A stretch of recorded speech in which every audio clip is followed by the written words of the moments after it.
able to achieve that, who are we? We should be able to add that to our lives. Thank you. Indranil?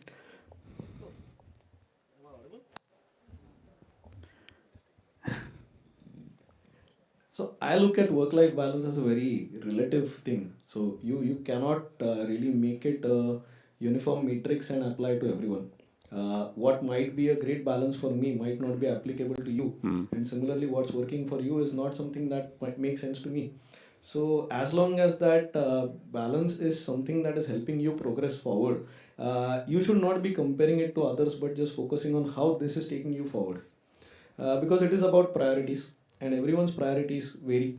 So, how are those priorities and variables actually contributing towards progress is something that you need to define. And if you are able to define and organize, I think the work life balance as a debate just ends there. Yeah. So, great. So, what I just to summarize, the few keywords that I could hear was planning, organizing, creating a rhythm. I do this on this day, this on that day. So, planning, organizing, rhythm. What works for me may not work for others. It's at the end of the day prioritize. So, something work-life balance could be a debit and credit, obviously, because that's what we talk about balance. So, one another thing again I learned from my mentor, very interesting, and please allow me to contribute, is don't try to balance it the same day.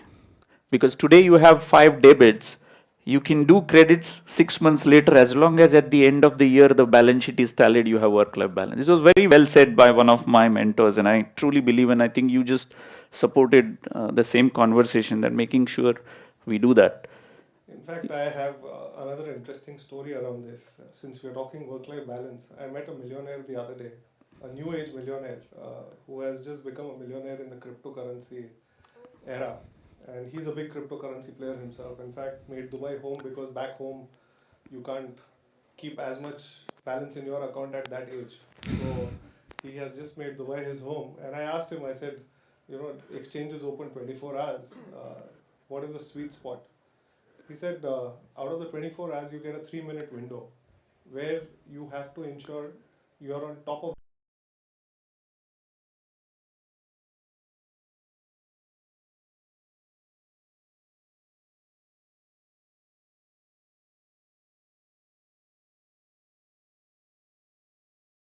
million that day is a challenge in itself. But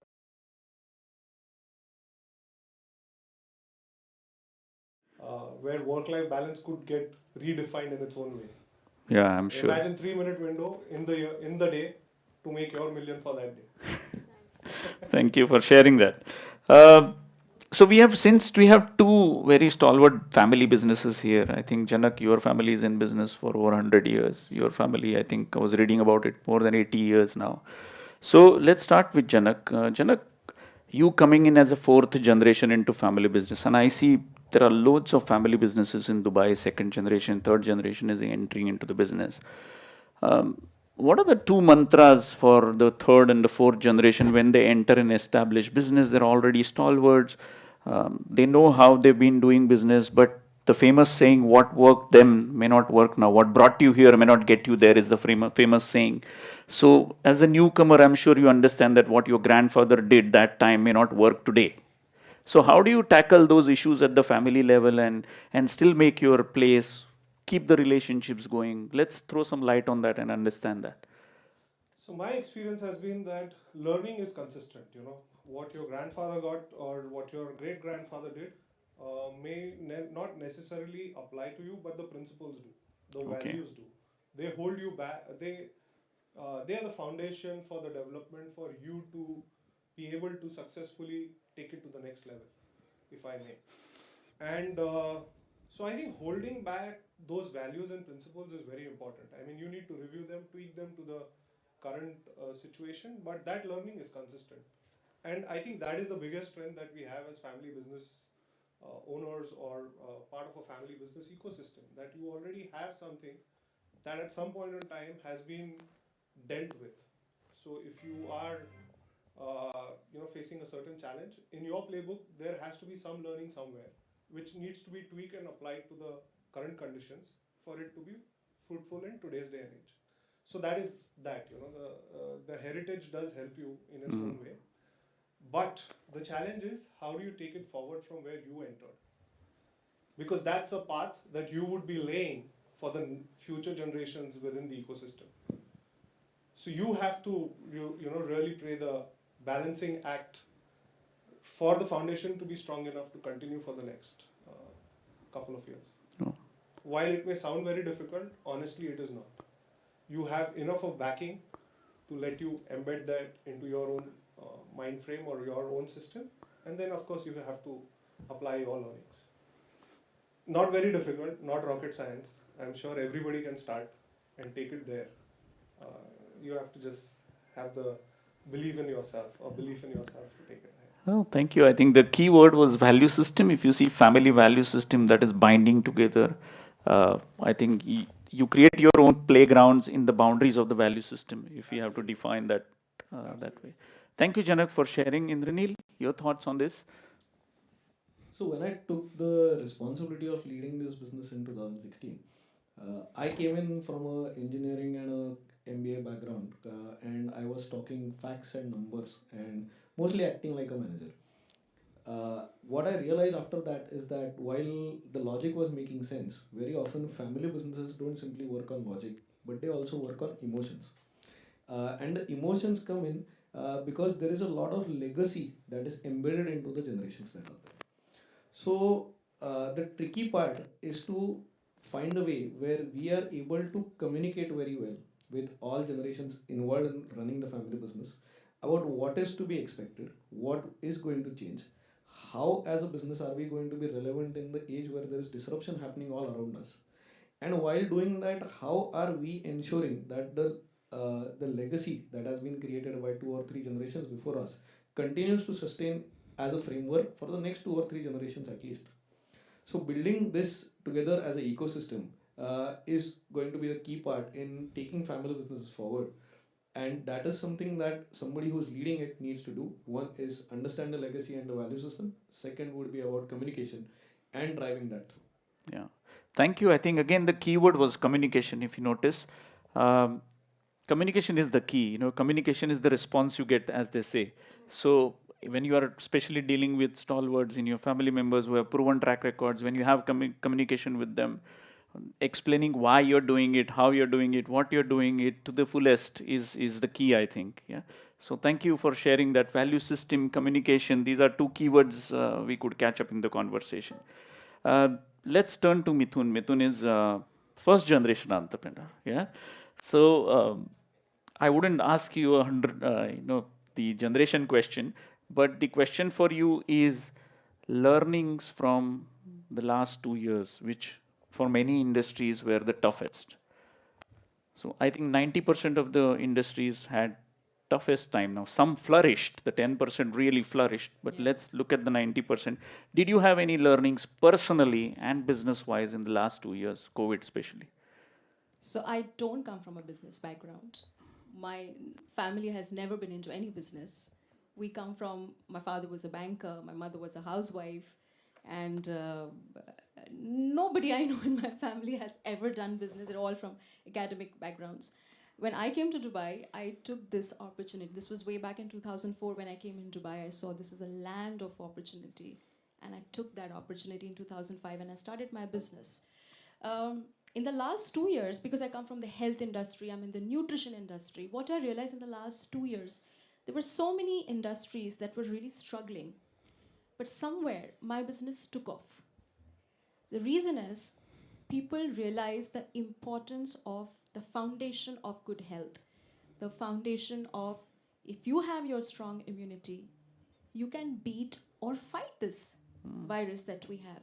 I realized more and more people were getting conscious of being fit, more conscious about beating their or reversing their diabetes condition, their cholesterol levels, changing the way they've been eating, changing that they thought it was important. And that awareness somewhere came by into their minds. If not them, their family members started forcing them to, ensure that you look after yourself. So I definitely see, I learned that health is everything. Even in my personal life, I realized that self-care, good nutrition is not vanity, it's necessity. And one more thing I realized was, take everything from me, but your family has to be with you. There is nothing better than being around your family during this crisis that I felt. And very importantly, I also realized that nothing is bigger and better than science. It's taken 2 decades to get different vaccines on board, and now, when everyone came together to beat this crisis, we were able to get the vaccines in what? 1 11 year, months, I think, 11 yeah. months, 1 year. So these are such eye openers, and for us, that science can help. Your immunity, your foundation is lifestyle and nutrition. So all these things I learned during the process. Thank you. Thank you for sharing that. Indranil, in your business, again, as the business grows 50, 60, 100 years old, you know, we have a lot of overheads, a lot of assets to take care of. What happens what are your learnings in the COVID situation where everything just stopped? So, when we were talking about luck, I would say the luck was that we were in the food industry Okay, that's luck. and an essential service. So, business did not stop. Now that's pure luck, I would say. But along with that, when the avenue was open and there was a market which was serviceable even in times when other businesses were not working, the key concern was about how our assets would be utilizable in a manner which is relevant to what is open today. And that was the transition that we had put into place. We just did not see it opening up this big. But since change management is something that keeps happening internally all the time, and where we are into that process of continual improvement, we were able to reap the benefits of these change and distortion that happened because of the lockdowns very well. So I would say it's about keeping a look inward and outward at the same time, where how are you tuning your internal capabilities towards what is going to change outside. Sometimes the change outside is faster than what you can imagine, but if you are actually building processes and systems which are supposed to tune up to what would be the change, you can scale them up really fast if the infrastructure is ready. So that's why these assets prove useful, but then you need to keep working on them all the time. Oh, thank you. So the change management could be also called as being agile, right? So as an organization, whether you are in 100 years business, 80 years business, how agile you are. So I think that now agility as a term is abused by the big four too much. So I avoid using that word. But that's the very key takeaway post COVID, I would say, for every business. Right. Thank you. Janak, your thoughts on? Essentially, everything that was not being executed, I think, became possible during COVID times. So, at least in my media business, I would say, traditionally in India, the traditional businesses would not kind of transcend into modern formats very easily. So, our newsroom was the most reluctant to go digital all the time. So, on the media front, that essentially helped a lot. A lot of businesses actually, the processes, while they were defined on how to handle crisis situation or a situation like this, it was the longevity of this that caught everybody off. So the recalibration had to be done, owing the longevity of the period in which you are under lockdown. So I think that process was laid for the first time in the 100-year-old history, that when something like this happens, so you have to document the process of execution and handling a crisis. So that is how we were able to do that. But having said that, we are in a pressure business. He's a 365-day business and I am a 365-day business. So initial period as it was like, a shock to us as well. That, well, what's this? I mean, how do you get over this? And lack of direction or clarity on how the execution would take place was something that bothered us initially. But once you were in it, the first 48 hours, I mean, so newsroom takes not more than 4 hours to actually recalibrate. The breaking story comes in. Initial first few moments are just about absorbing the story itself, and then you go about planning on how it has to be presented. So it was just that, all businesses just had this 4-hour window where you had to kind of understand and absorb what's going to happen and then lay a process on how you needed to deal with the situation. But yeah, it was one of the best time to execute all changes that you wanted to do at workplace, I think. Absolutely. And again, keywords. I'm just trying to collect those keywords. He said one of the best times is how you look at the situation. Some people might think it's the worst time, whereas if you're proactive, if you're agile, if you believe in change management, if you believe in your fundamentals, you want to look at it as the best time. I have been pushed into it, so I might as well figure out the solution and figure out the solution for the benefit of the organization. So thank you guys. And Thank you if for I may sharing. add, most people realize you really don't need office spaces now. You can work from home, there is no escaping, work cannot stop. That's really bad for my office furniture business, Mithun. But we will have to reinvent to maybe work from home Work from home. office furniture systems. Yeah. So let's play some hypothetical questions here. Okay. I have some interesting hypothetical questions. So I'm trying to keep it business hypothetical. Maybe we'll do some little bit of rapid fire. Um, so let's ask Indranil, if you could live in anyone's head for the next 60 minutes, who would that person be and why?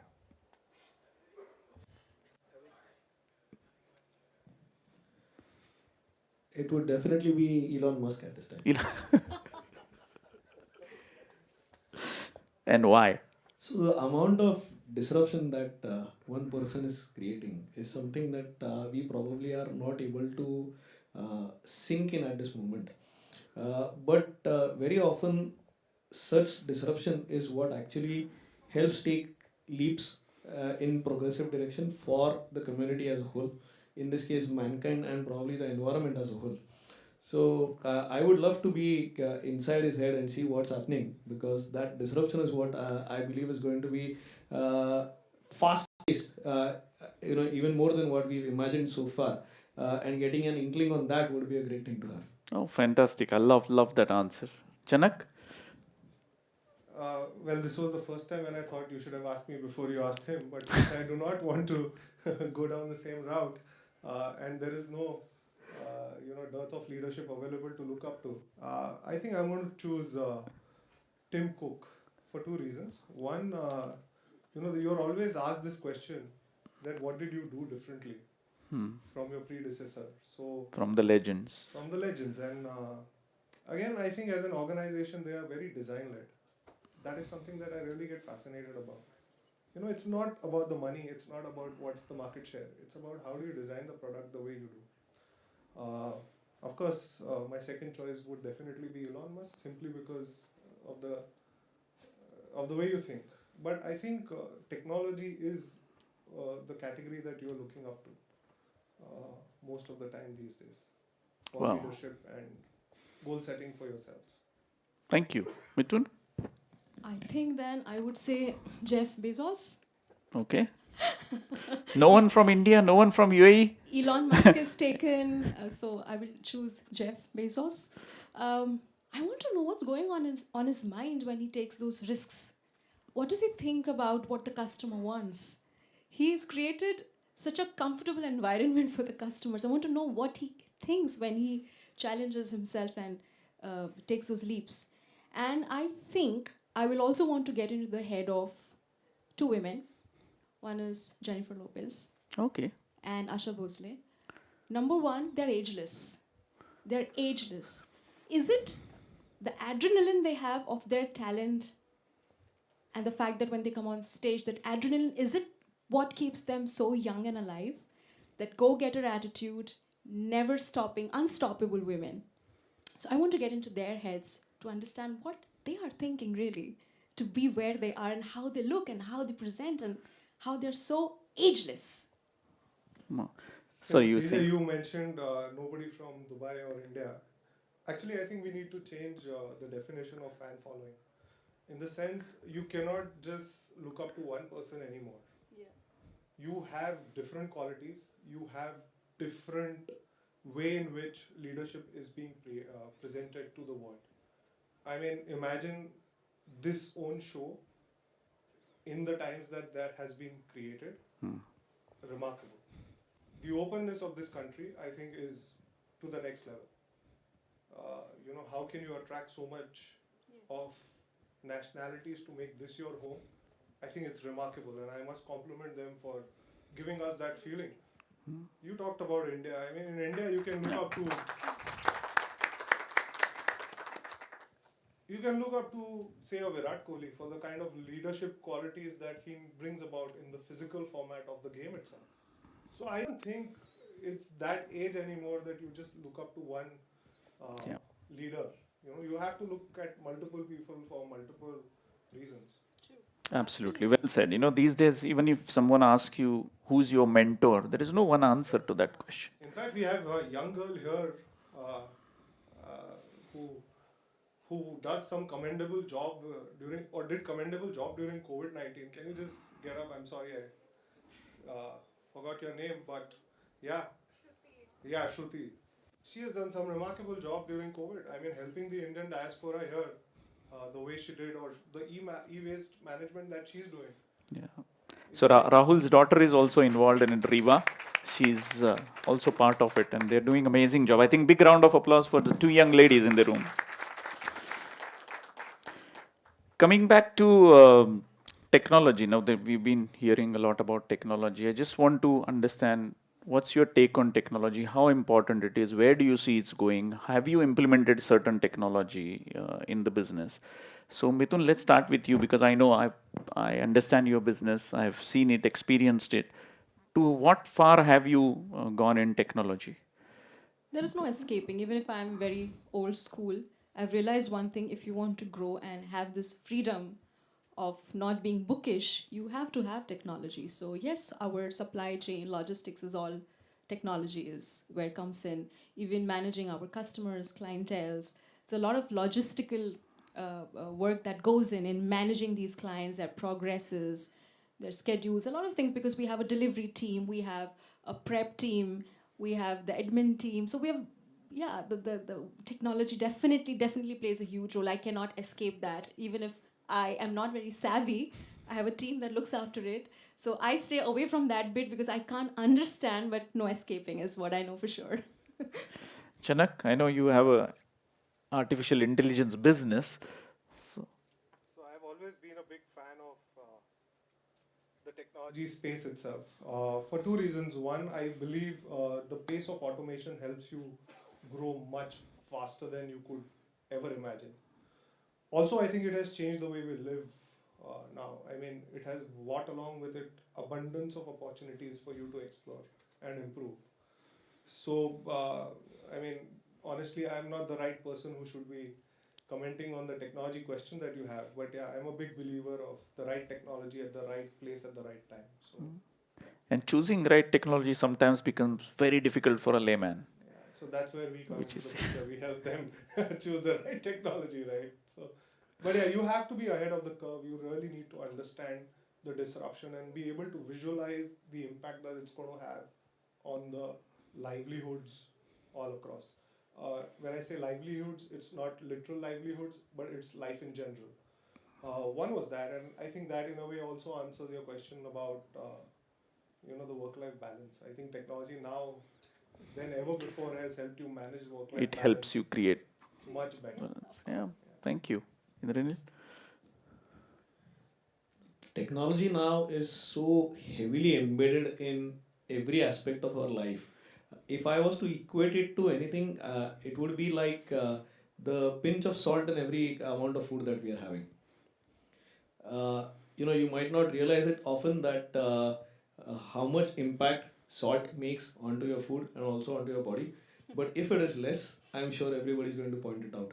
So that's how technology is. It probably don't realize how deep rooted now it is in our around us in the environment we are in. And without it, now there are many things that would fail. So we just need to accept this and empower ourselves with the kind of ecosystem that's around us with the help of tech. So embrace. I think he gave a very nice example of salt. If you have less, you feel it. If you have more, you again. Mithun is the right person to comment on that, not me. But technology, we can't escape it. We rather embrace it because that's where we are heading to. And choosing the right partners to have the right technology at the right time will transform the game. Okay. Um, since we're talking about business, life, technology, some certain hypothetical questions, let's understand the organization that has invited us today here, which is GmbF Global. What do you think is the role of? Let's start with Mithun from you today. What's the role of organizations such like GmbF in the lives of professionals or entrepreneurs? And do you believe in they need to be part of these organizations? Where do they contribute? What are your thoughts on that? I'm a big believer of networking. You can be lonely at the top. Who, especially in my kind of business, who are my colleagues? Okay, my colleagues could be gynecologists, endocrinologists, gastroenterologists, and our focus is only patient well-being. When it comes to my business, who are my colleagues? The chefs, the delivery team, the admin team. So, who am I actually discussing my challenges, my expansion plans, or whatever challenges you have in business? Who can they be? They have to be like minded people, people who are established and maybe in the same boat as yours. That's when you exchange ideas, you learn from them, you take feedback. And organizations like these are actually a boon for you, where you do not have any hesitation discussing about you and your challenges in your businesses and getting the right feedback because they are there to help you and building that network and connection for yourself.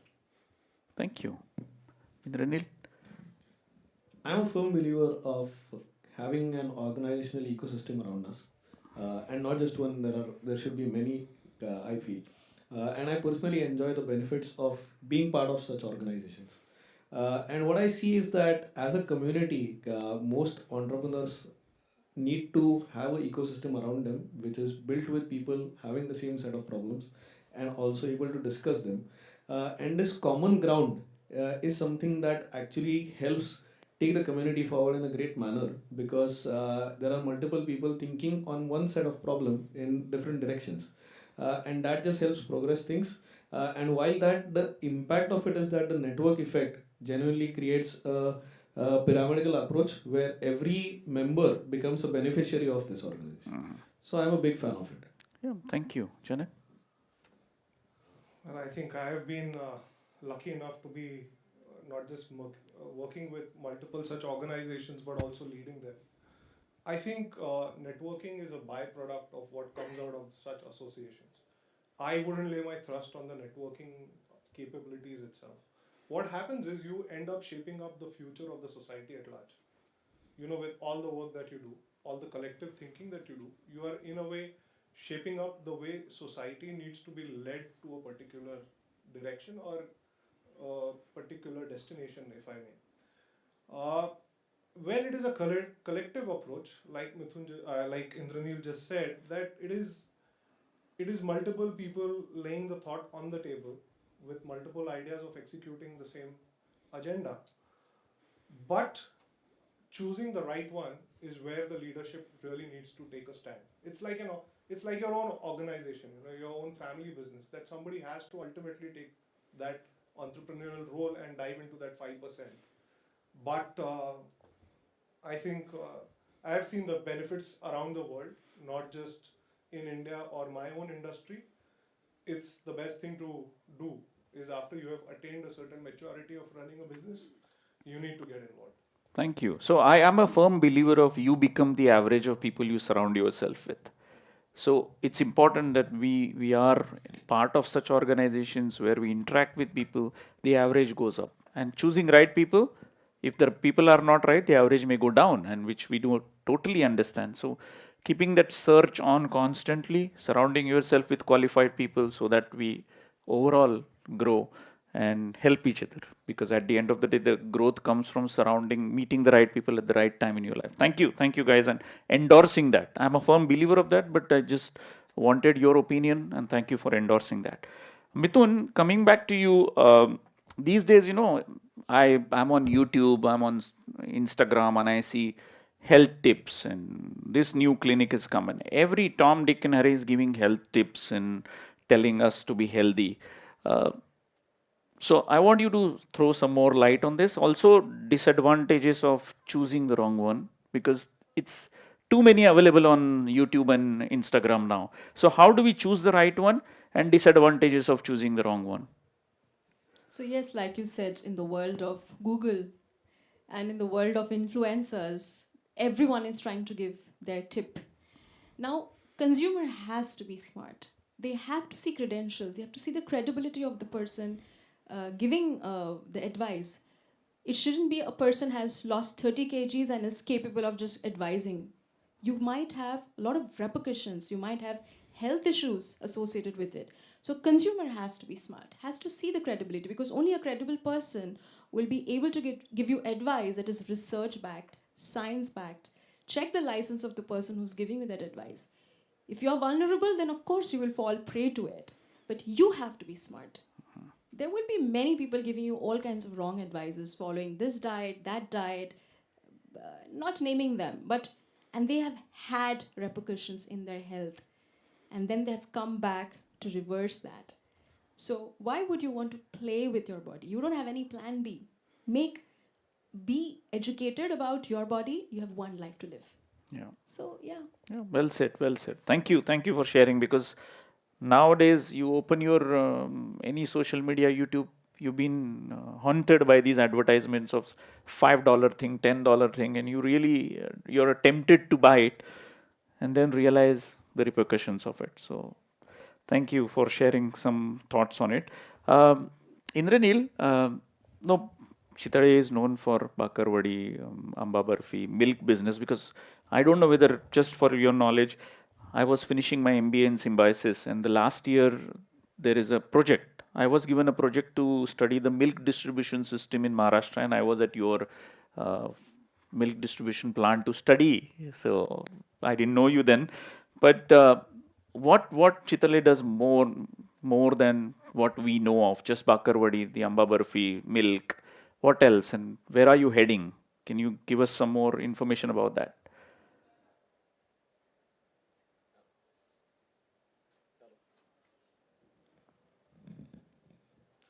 Yeah, I think now it's okay. Yeah.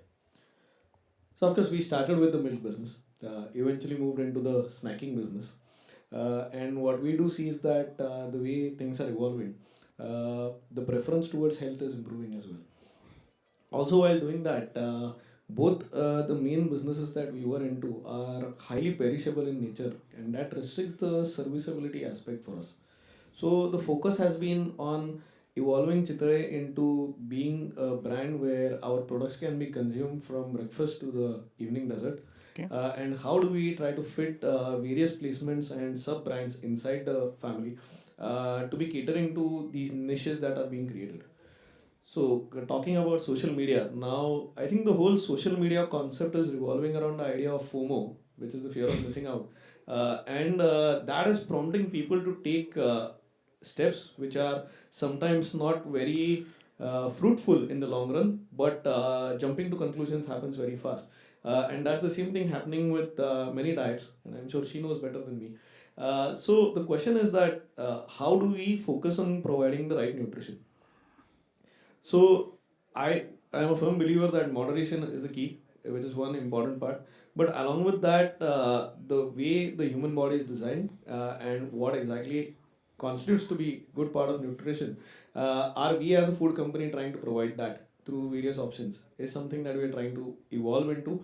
And that is where a lot of effort is being invested in creating those kind of products, those kind of brand placements, and also creating the R&D where we are actually delivering something that's creating value. So as a family business, it's always about creating value for the consumers, and how do we build value for the next generation of consumers is what we are trying to do now. Oh, thank you. Uh, while we are talking to you, Indranil, a lot of those I was talking earlier outside have one question for you. या बाकरवडीची सुरुवात कुठून झाली? म्हणजे for those who are non-Maharashtrians, I'm just explaining they have a very famous dish. What do you call a snack called bakarwadi, and it's very famous from where we come from. So the question I'm asking Indranil is, how did your families come up with this, and how did it start? So please tell us. So it's so happened that thanks to love of our consumers, Bakarwadi is now the identity of Maharashtra. But the the key crux of it is that it's actually not a product from Maharashtra. It's actually a product that comes in from a neighboring state, which is Gujarat. And Gujaratis actually make bakarodi. They make a different variety of bakarodi. Our family got to know of this product back in the 70s, and my grandfather and his brother were able to modify the recipe to what they felt would be fit for the Maharashtrian palate. Eventually, now that's a success story where we are selling it on every continent in the world now. Oh, wow. I'm Bengali, Fantastic. I'm addicted to it. So Yeah. anyone coming from India, it brings me a big bag of Chitle Bandhu's bakarodis. So I hope that's part of your diet plan as well. It's a part of the cheat day. Yeah, I love cheat days. I usually Oh, have treat 6 of days. them in a week. So. Treat days. Let's call it treat days. Okay, so Mithun, since we are talking about food cheat days, we cannot, as in, we can't, wherever you go on the stage, we always try to get some free tips out of Mithun, without paying her. So give us 3 tips for being healthy in the next 30 seconds. Okay. So if you're a hardcore meat eater, which many of us are, right? You are vegetarian, that's fine. I'm not turning you into eating only plants. I'm not turning you vegetarian. What I'm saying is 60% of your diet should consist of plant-based foods because only plants can give you the right amount of phytonutrients and that antioxidants that your body needs to heal. The remaining 30%, you can be flexible, you can add animal protein as in you require. You're very grounded in a flexitarian approach. Number 2, I would say go for consistency. There is no need to be perfect. For example, if you are having your treat days, try to not have 2 or 3 in a row. Have 1 or 2, let's say, and then go back to your routine. It can be your workouts, it can be your eating habits, but don't do it extensively. Look for consistency, don't bother about perfection, as long as you continue the journey. Number 3, I would say our biggest bane is our addictions. And most people suffer from sugar addictions, sugar cravings. They just can't seem to stop. And our food scientists have really worked very well into creating that recipe of savory and sugar addiction where we just can't stop. So let's say when you're having a sugar addiction, try to have a nice herbal tea and you will feel that it's taking away that craving. Try to have something like a glass of lemon water. So replacing the tart taste with replacing the sweet taste that you're craving to a tart taste.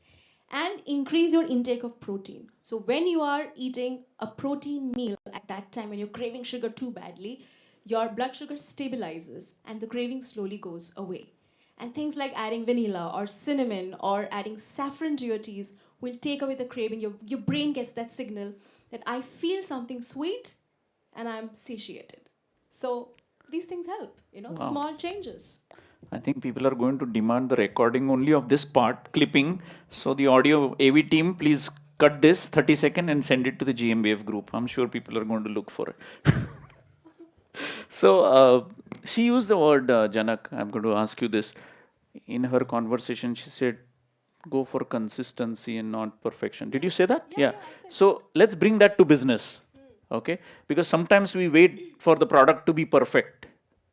What is your belief system? Would you go for, when it's 80% done, do it and do it consistently and keep improving, or will you wait for the product to be 100% right and launch? What are your thoughts on that?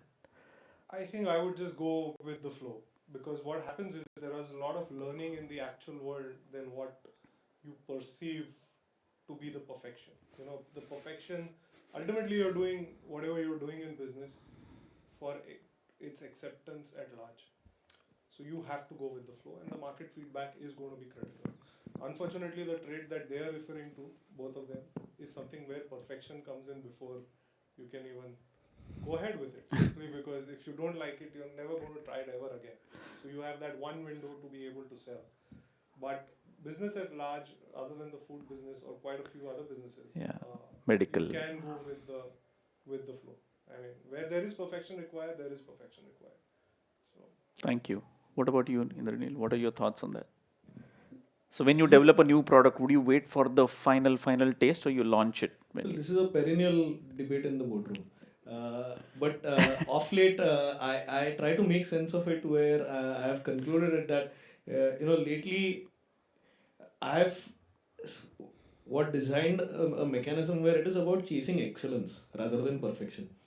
I think perfection as a whole is extremely a notional idea, and obsessing about perfection is not going to solve the problem. Are you doing something that is good enough for the market? And are you doing something every day that is improving what you're doing today and better than what you did yesterday? If that system is ingrained, I think that excellence is what is required. And that's just something that I believe at this moment. Oh, nice. Thank you. Thank you for sharing that.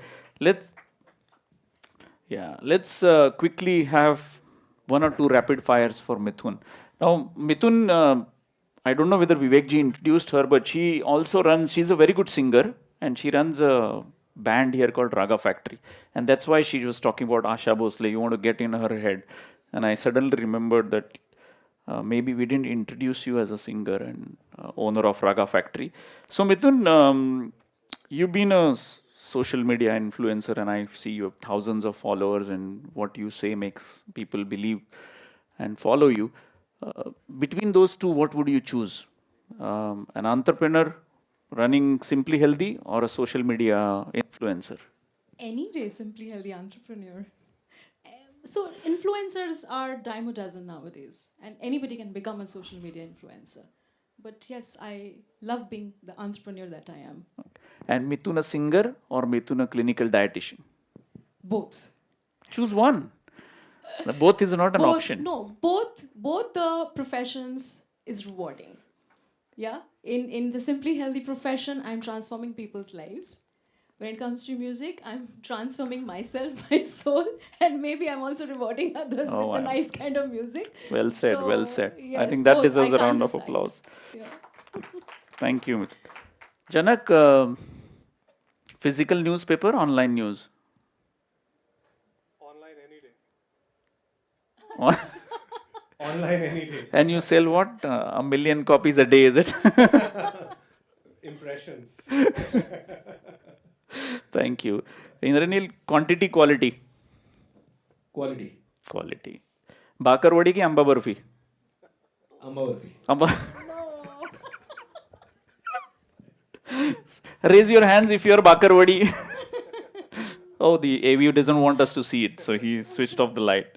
Okay, so also these days when you meet in any gathering, when you attend, you see a lot of people who wants to become an entrepreneur. So sort of, it has become a fad, almost a fad where everybody wants to become an entrepreneur, right? So what are your thoughts, Janak? Let's start with you. What are your thoughts on everybody wanting to become? Is that a fad? Is there anything wrong in being a professional, working for somebody else? Because I meet people, everybody wants to be an entrepreneur. What are your thoughts on it, and how do you want to address that? So I think it is deeply embedded into the drive that you have for an entrepreneurship. So you have to be initially a problem solver in your own right to become an entrepreneur, because you have to start your journey somewhere. If you have the patience, the desire, the drive to work hard, you can be an entrepreneur. But I don't think it's bad to be professional either, because what happens is you're running a lower risk factor, if I may, being a professional. But again, it has to be coming from within you. I don't think there is a straight answer to that, whether you can be an entrepreneur or not. It is very individual approach. I mean, if you ask me this in a rapid fire, entrepreneur or professional, I would always say entrepreneur, because that's the way I think, that's the way I am, or probably that's the way I was meant to be. But is there a litmus test for anybody to decide whether I want to be an entrepreneur or a professional? For layman, like some people can hear what their sixth sense is saying, right? I heard it 20 years back, so I resigned and started business. I'm sure you were probably born with it. So, is there a test? Is there a litmus test? Is there something that you can do and say, let's, if I tick these boxes, that's a higher probability of becoming, and if I tick these boxes, that's a higher probability of becoming a professional. I think I would say take the leap of faith. I won't go ticking. Of course, you need to make your pros and cons table and evaluate the timeline that you want to invest on it. The only way that probably you can do is give it a timeline defined model, because that is something that will drive you to work hard towards it. Either you will make it or either you won't make it. So either ways, it has to be a tightly timeline defined kind of a process. but it's leap of faith. To Yeah, be I very think. honest, I come across managers or rather lower rung people within the organization whom have that entrepreneurial streak in them, and then we just pick them up from there and try and give them autonomy to run the business itself, to see if they have that in their DNA. And a lot of them step out to be successful entrepreneurs in their own right. So that facilitation, I think, happens in all organizations of our kind, where ultimately manager is an entrepreneur in his own way to run Yeah. your business. And I could hear the very important keyword he said. He said time bound. I think it's important to know when to take a U-turn, because sometimes you can really get carried away, and then there's no U-turn, because you can only take U-turn until the time you have the three most perishable resources, which is time, energy, and cash. Correct. As long as you have those resources a little bit balanced, you can take a U-turn and still start your journey again. Any thoughts, Indranil, on this entrepreneurial kida? Well, on one side, as an entrepreneur and an entrepreneurial family growing up in a socialist country, people being mentally prepared to be entrepreneur for me is a very rewarding thing to see. It shows that our society has progressed. It also shows that there is probably a little better financial net than what used to be the case in the generation before us, where people are willing to take that leap of faith. After all, the leap of faith has to be supported by the ecosystem, and more people feel supported by the ecosystem, and that is a sign of progress for me. But along with that, the contrary point to it would be that I see that many people just want to be entrepreneurs because of the FOMO part, and just because everyone else is trying to do that. And I think that looks nice on Instagram.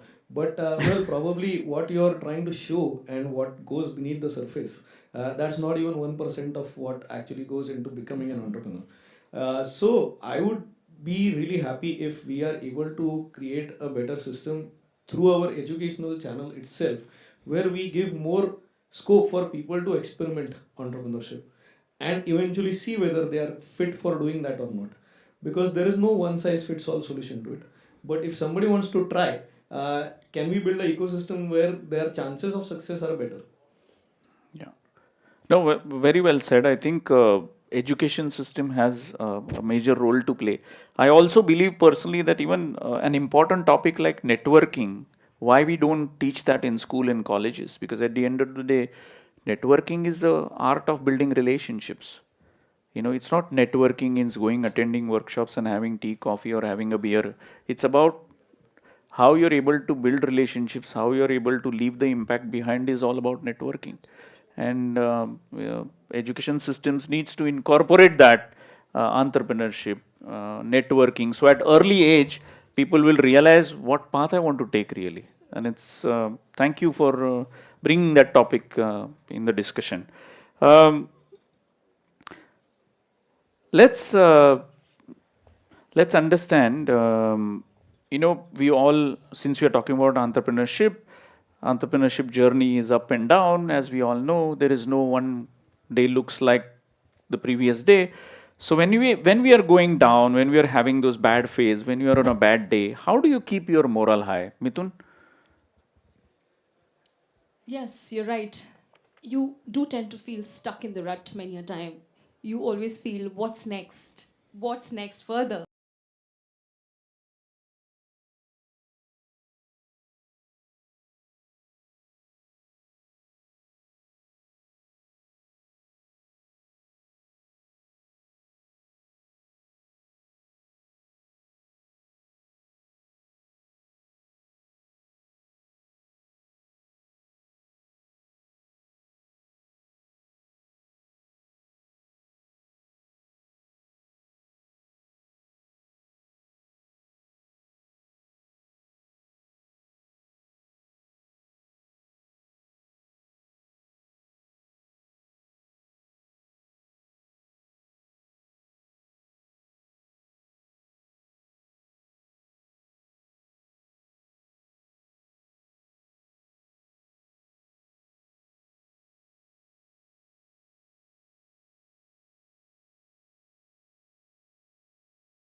to the roots, you know, when where you started your training and all of that. Go back to that desk in the workplace and try and see who's doing that kind of a job today and how is it being led. But having said that, that's on a very personal level. Uh, just I mean, I'm glad that I haven't really faced a situation where I have felt like that, but there are ways to uplift yourself and you know how to do it, really. So pursue your passion. I think. Pursue your passion, go back to basics, Yeah, I think and do that's the those way to things do it. which you used to do earlier. Yeah, that helped you Connect. get to where you are today. So I mean, if you go that route, I think it helps a lot. So, a long time ago, I was talking about this this very topic with our leadership coach, who's been working with the family board for a long time, and it was a frustrating phase where I was not able to make a headway as such. And at that time, the coach told me something which was very important, and I hope I get to use the word or it's not censored, but. What he told me was simple, that if you want to be an entrepreneur and actually take a leadership position, you need to start liking and loving shit. If you can take that and if you embrace that, I think very soon that will pass, because the goals that you set are going to be much farther than what that one bad day is going to be about. So can you start working on those goals and then just accept it and look long term? If that is the case, then these highs and lows are too small to matter in the the long run towards what you want to achieve. Wow. And that's worked well for me. Like and love the shit. Thank you for sharing that. Um, let's go back on a lighter note.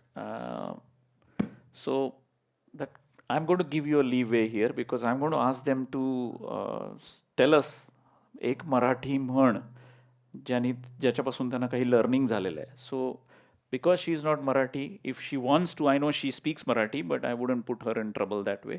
But go for it. Either a Marathi म्हण, Marathi idiom, or a English idiom that has impacted your life, and why? मी बंगाली आहे पण मला मराठी येते. अरे मुंबईची वा. मुलगी आहे मी. फॉर दॅट एकदा टाळ्या होऊन जाऊ. ओके. पण मला मराठीत म्हण येत म्हण नाही. नाही. सो बेंगाली चालेल. So I go by this idiom, don't bite more than you can chew. अच्छा. But in business, I use that. But in my personal life, I don't use that. I do way too many things, but I feel it's okay. I can manage. I'm gradual, but I can manage. But in business, I feel don't bite off more than you can chew. Don't चादर इतनी मत फैलाओ कि आप उसको समेट नहीं पाओ, या that you cannot keep up with it. And in So- the absolute sense, she tells patients don't bite and even charge for it. So, Yeah. True. जनक, एखादी मराठी म्हण ज्याच्याने लाईफमध्ये इम्पॅक्ट झालाय आणि का? Actually, so I started my training with the media business within the family. So संपादकांबरोबर जेव्हा केव्हा आम्ही फील्डवर असायचो, तेव्हा प्रत्येक मीटिंग नंतर ते मला एवढंच म्हणायचे, जसं दिसतं तसं नसतं म्हणून जग फसतं. And that is so true to everything that we do in life at times, that I mean, with media business, the kind of power and the influence that you hold on ground, people would come up with some interesting stories, and you really needed to go behind them to know the actual facts. Yeah, true or false. very well. So yeah, stayed with me all throughout. जसं दिसतं तसं नसतं म्हणून जग फसतं. Isn't it? So, as a family business, very often there is a big discussion or a debate that happens between the new age managers and the very loyal old time managers who are probably qualification wise promoted supervisors. But there is this balance of fierce loyalty and ownership towards the family. And there is this other balance which is purely about delivering results. But from that, one thing that I can conclude is that there is a Marathi म्हण की वासरात लंगडी काय शाणी. So sometimes the articulation of the old age might not be that great, and they might not be presentable in what exactly they wish to say. But very often they have a point which is far impacting in the long run, then what would be the new age visits that we get to hire? Right. Thank you. For your sake, what he said is अंधों में काना राजा. वसरत लंगड़ी का शानी का हिंदी में अंधों में काना राजा. Okay, so I have two more questions, and then I'm going to open it for audience. So, audience, this is your warm-up time. Please prepare yourself for a few more questions for our dignitaries here. If you had the time machine, okay, like magic wand and time machine, and that you can rewind it, what one decision in your life that you would change going back 10 years? Mithun? So I had a setback in my life in 2008. वो मैंने अपनी चादर फैलाई हुई थी. So I was new to Dubai. I saw that kind of, you know what I mean, the kind of, I was running a business for the first time, and I was not, I think I was young, and I was overly ambitious. And I lost all the money that I had made and saved. Entirely. Everything. Zero. And I had to start from scratch. So if I can go back, I will not make that mistake. We knew it was recession, but still I had the belief that I can continue to have the grand opening. I can continue to last. It will happen. This is what my belief was, but it was a mistake because I think I was very young. And again, I'll come back to that. मैंने चादर ज़्यादा फैलाई थी. So